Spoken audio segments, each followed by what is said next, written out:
Bonjour Xavier Rago. Bonjour. La France a entrepris une dévaluation fiscale avec le CICE, une dévaluation de l'ordre de 4 à 6%. Quel premier bilan peut-on en faire? Est-ce que c'est suffisant? Quel est l'ordre de grandeur que vous préconiseriez?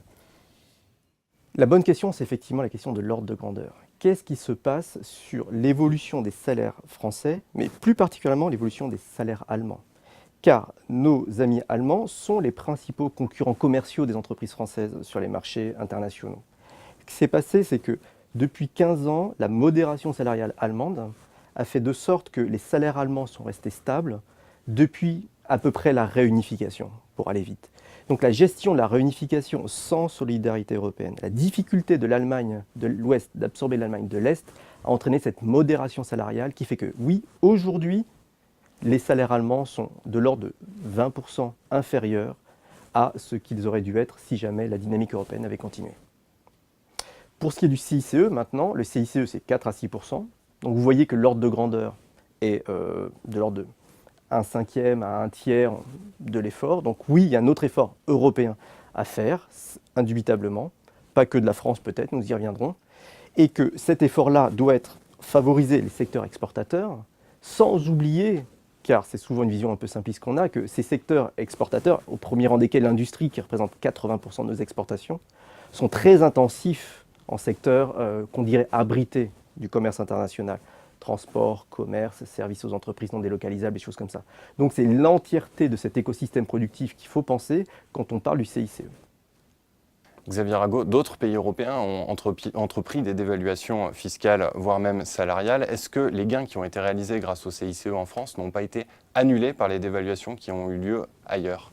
Alors, effectivement, ce que j'ai décrit pour la France concerne aussi l'Espagne, l'Italie, ce qu'on appelle les pays du Sud, les pays qui n'étaient pas ancrés sur cette zone allemande dans les années précédentes. Ces pays doivent aussi faire des ajustements et ils ont été brutaux dans la période récente. La France participe à ces ajustements par ses dimensions fiscales à cause des ordres de grandeur que j'ai cités.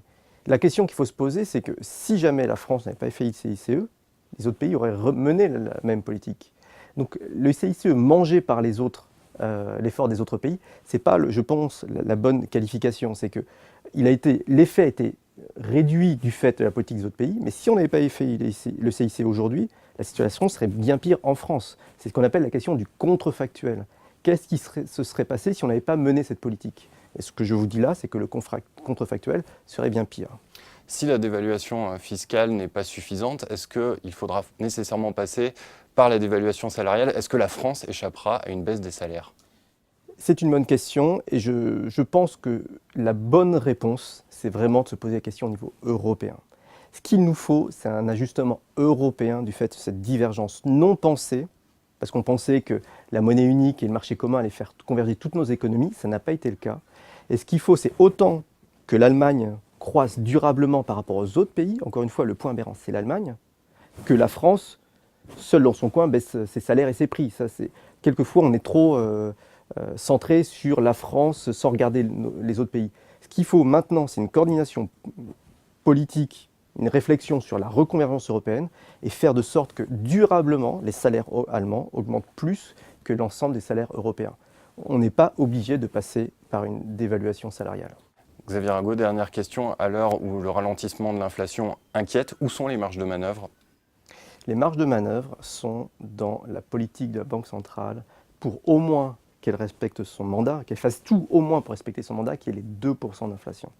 Si on a 2% d'inflation, ces ajustements dont je viens de parler au niveau européen sont beaucoup plus faciles que si on est à 0%.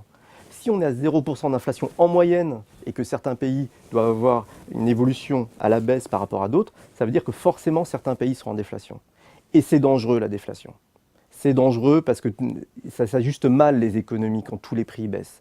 Les dettes augmentent, les salaires s'ajustent mal, ça va mal la déflation. Donc il faut absolument éviter que cet ajustement européen se fasse par la déflation. Il doit se faire par une inflation à 2% au moins. Eh bien, Xavier Rago, je vous remercie pour ce décryptage. Merci. Merci.